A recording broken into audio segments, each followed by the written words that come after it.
Cry in the dark. The night swallowed us whole. The moment my boots hit the ground, I knew something was wrong. The drop had scattered us like autumn leaves, and now, deep in the French countryside, I couldn't tell friend from foe. The only certainty was the dark pressing against me, thick and suffocating. Every step could be my last, every whisper a death sentence. I wasn't alone, but I didn't know who was out there. I pressed my body against the damp earth, listening. The wind played tricks, rustling branches like ghostly whispers, carrying distant gunfire from where we were supposed to be. But we weren't there. We were somewhere else, somewhere dangerous, surrounded by Germans who knew this land better than we did. The plan had been simple: jump, regroup, secure key positions before dawn. But war doesn't care about plans. Something had gone wrong. The sky filled with tracer fire and explosions before we even left the plane. Now here I was, gripping my rifle like a lifeline, my breath shallow, heart hammering. I had trained for this, but no training could prepare you for the moment when you realized you were alone in enemy territory, with only your instincts to keep you alive. Then I heard it, a sound so soft it could have been my imagination. Footstep? Breath? I froze. The darkness wasn't empty. I stayed still, pressing my cheek against the cold ground, listening. The wind had died down, leaving only the night's uneasy silence. My pulse pounded in my ears, but I knew I had heard something. A shift in the dirt, the careful weight of a boot. Someone was close. I tightened my grip on my rifle and took a slow, steady breath through my nose. I had two choices: move or wait. If it was one of ours, I risked shooting a buddy. If it was a German, waiting too long could mean a knife in the dark. Then, just as my fingers twitched on the trigger, another sound, a whisper. Not words, just breath, just presence. Close enough that I could feel it. I turned my head ever so slightly, eyes straining to pierce the darkness. A shadow moved, slow and deliberate. A shape hunched low, creeping like a predator. I didn't hesitate. My rifle snapped up, aimed center mass. But then the figure did something strange. Instead of freezing or raising a weapon, it moved a single hand, fingers spread, palm toward me, slow and deliberate. It was a signal. American.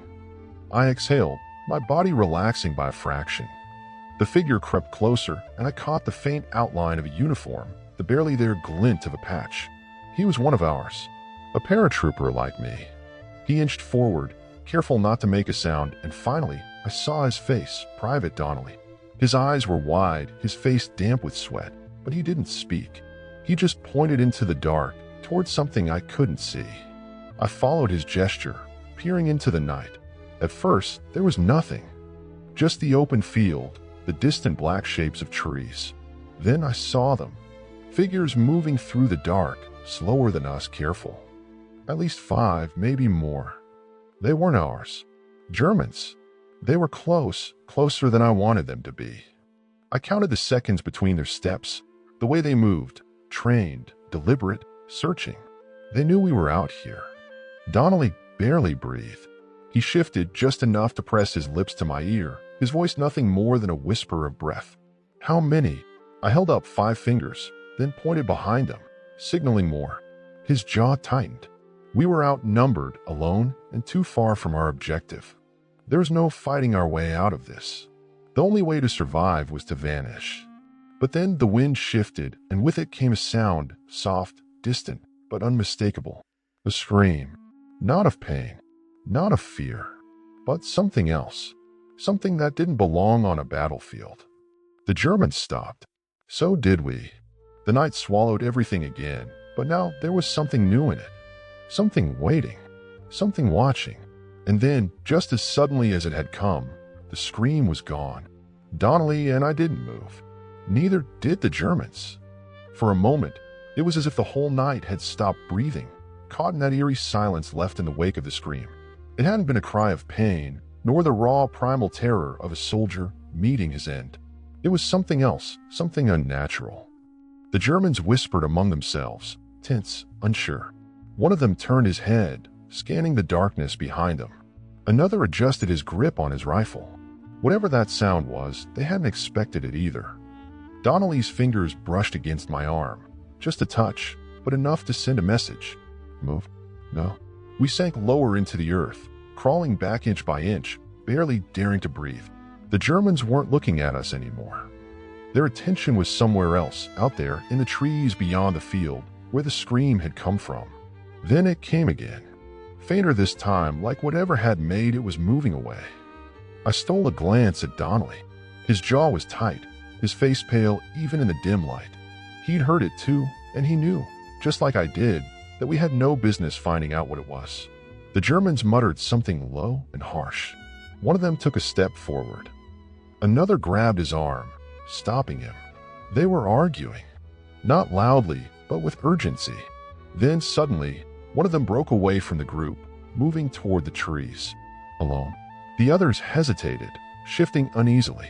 I recognized it, hesitation born of fear.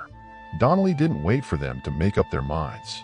He grabbed my sleeve and tugged, barely a whisper of movement, but enough. We kept crawling, careful, slow, quiet. Every inch felt like a mile. The damp earth clung to our uniforms, the grass brushing against our faces.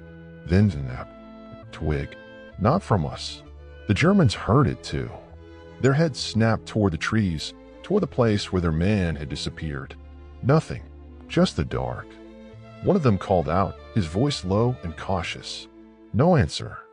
They tensed, fingers on triggers. Another sound, this one closer. Not a scream, not a voice, just movement. Then the soldier who had gone into the trees came back.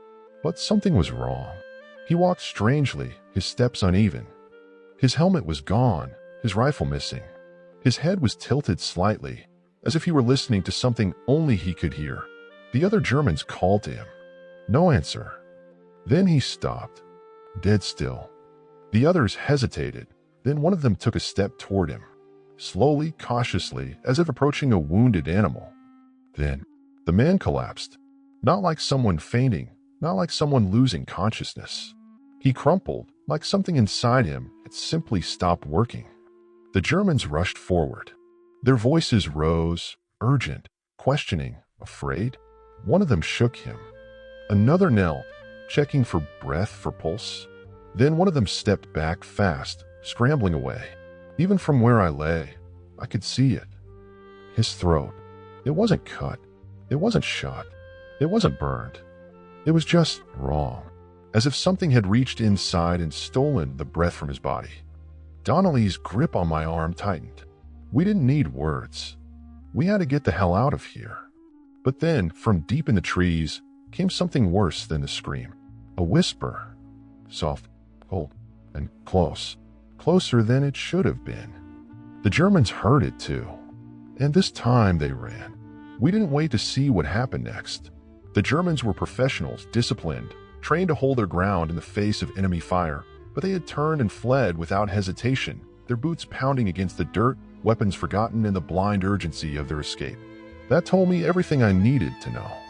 Whatever had stolen the breath from their comrade's body, whatever had whispered from the trees, was something no amount of training could prepare a man to face. And if they were running, so were we. Donnelly and I moved as one, low to the ground, careful with every step but fast, faster than we should have been. We weren't even thinking anymore, just acting, our bodies responding to the kind of fear that lives in the bones, the kind of fear that tells you to move before you even understand why. The field stretched wide and open before us, the moonlight now a curse rather than a blessing, exposing us as we tried to slip away unseen. But the trees, the ones that had swallowed the German soldier whole, loomed to our right like waiting mouths, dark and endless, and we had no intention of stepping anywhere near them. Something was out there. Something old. Something patient. We didn't stop until we reached a shallow ditch near the edge of a dirt road, throwing ourselves into its cover and pressing low, waiting, listening. The night was quiet again, but not in the way it had been before. It was a hollow kind of silence, a silence that didn't belong in a world still at war, a silence that rang in the ears and made the skin prickle, the kind that felt like holding your breath under deep water, waiting for something to grab you from below. I could hear Donnelly's breath, just barely controlled, matching my own. Neither of us spoke. There was nothing to say that the other didn't already know. Minutes passed, then more. The Germans were gone, completely, their footfalls long since faded into the night, but something inside me told me not to move, not yet. The feeling was irrational. We were alone now, weren't we? No sounds, no movement, no voices. And yet, the air shifted. It wasn't a sound, not exactly. It wasn't movement either. It was something else, something you didn't notice unless you were already paying attention. The kind of shift that makes the hairs on the back of your neck stand on end, the kind that makes your stomach turn cold even when your mind tells you there's nothing there. I felt it before I heard it. Breath. Not mine. Not Donnelly's. Close. So close it could have been right next to my ear. I turned my head slowly, every muscle in my body screaming at me to stay still. Donnelly was already looking at me, his expression tight, his eyes reflecting the same unspoken dread that I felt crawling up my spine. He had heard it too. There was no time to think, no time to hesitate. I moved, pressing myself lower into the ditch, and Donnelly did the same. We stayed like that, barely daring to breathe, listening for something, anything. The seconds stretched long and cruel. My fingers tightened around my rifle. Then, just at the edge of my hearing, something else. A sound so faint I might have imagined it. A voice? Not loud, not sharp. Just a whisper, floating on the air like a forgotten memory. I couldn't make out words, if there were any at all, but it was there, and it wasn't ours. Donnelly's hand closed around my wrist, his grip firm, grounding, as if to say, we go now. And we did. We moved without looking back, without questioning, crawling first, then rising to a crouch, sticking to the ditch as we followed it toward where we hoped the rest of our unit had landed. Every step felt wrong, every movement heavy, as if something unseen was pushing against us, slowing us down, watching, waiting. I kept expecting to hear it again, that whisper, that breath, but it never came. That somehow was worse. When we finally reached the edge of a small village, one that hadn't been on any of our maps, we stopped, pressing ourselves into the shadows of a crumbling stone wall. A burned-out truck sat abandoned nearby, its metal frame blackened and skeletal. There were no lights in the houses, no sound of life. It was as if the war had come through and taken not just the people, but the place itself, leaving behind only the shell of what once was. Donnelly exhaled sharply, his first real breath in what felt like hours. "We find our guys," he muttered, just loud enough for me to hear. "We don't talk about any of this." I didn't argue. There was nothing to argue about. Some things don't belong in war stories. We slipped through the abandoned village like ghosts, keeping low, our eyes scanning every doorway, every shadow, every open window that gaped like the empty eye socket of a skull. It wasn't just deserted. It felt forgotten, as if the war had passed through long ago and drained every last drop of life from it. No burned bodies. No wreckage of battle. Just silence, so thick and unnatural that even our footsteps felt like intrusions. Donnelly pointed toward a narrow alley between two stone buildings, and we moved, careful, deliberate, making as little noise as possible. The village was the kind of place where sound should carry, where even the smallest noise should echo off the walls, but something about this place swallowed sound whole. Our boots barely made a whisper on the cobblestone, our breathing muffled as if the air itself was thicker here, heavier. We needed to find our unit. That was the only thought that mattered. The Germans had scattered. Whatever had sent them running wasn't our problem anymore. But I knew deep in my gut that we had seen something we weren't supposed to see, heard something we weren't supposed to hear. And something about this village felt like it was waiting for us to realize that. Then we saw it. A sign wooden, barely hanging on by rusted nails to the side of a crumbling stone building. The name carved into it was almost illegible, worn down by rain and time, but I could make out enough letters to piece it together. St. Renard. I had studied the maps before the jump. I knew the villages, the rivers, the fields we were supposed to land near. This name hadn't been on any of them. Donnelly stopped next to me, following my gaze. He didn't say anything, but I saw the way his shoulders tensed, the way his fingers flexed slightly on his rifle. He knew it too. This place shouldn't be here. A breeze rolled through the alley, stirring dust in slow, curling patterns across the ground, and with it came something faint, something I almost missed. A sound, not quite a whisper, not quite a breath. Just presence. We weren't alone. Donnelly reacted first, moving fast, grabbing my sleeve and pulling me toward the nearest building. We pressed ourselves against the cold stone, our backs to the wall, listening. The sound was gone, but that didn't mean anything. He glanced at me, jaw tight. "We keep moving," he murmured, barely audible. I nodded. There was no other option. We edged along the wall, rounding the corner, stepping into what had once been a town square. A dry fountain sat in the middle, its statue broken, its basin cracked. Beyond it, past the abandoned buildings, past the empty streets, I saw what we had been looking for: movement. A cluster of men, barely visible in the darkness, moving cautiously through the ruins. American helmets. Paratrooper gear. Our guys. Relief hit me so hard it almost made my knees weak. We weren't alone. Donnelly let out a slow breath. Finally, we moved fast, keeping low, crossing the open space in quick, silent strides. As we got closer, I started picking out details: faces, expressions, familiar shapes of rifles and gear. I recognized Lieutenant Harlow first, then Corporal Reyes. They looked like hell, tired and tense, but they were alive. That was all that mattered. Reyes saw us first, his rifle half lifting in instinct before recognition settled in. His expression shifted from surprise to something closer to disbelief. "Holy hell, we thought you guys bought it." "Not yet," Donnelly muttered. Lieutenant Harlow stepped forward, looking us up and down. "You two are out past the drop zone.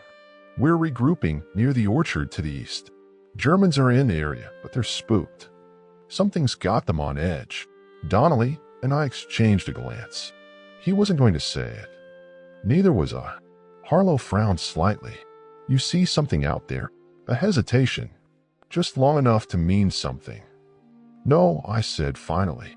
"Just Germans. Same as you." Harlow studied me for a moment longer, then nodded. He wasn't convinced, but he wasn't going to push it either. "All right, we move now. Stay quiet." We fell in line with the others, our bodies falling back into familiar rhythm, rifles ready, steps careful, eyes scanning every dark corner. But as we left the village behind, as the broken buildings faded into the night, I couldn't shake the feeling that we were being watched. Not by Germans. Not by anything human. And just as we crossed the last threshold of St. Renard, just as the first trees swallowed us into their shadows, I swore I heard it one last time. That whisper. Soft, faint, almost like it was saying my name. I didn't look back.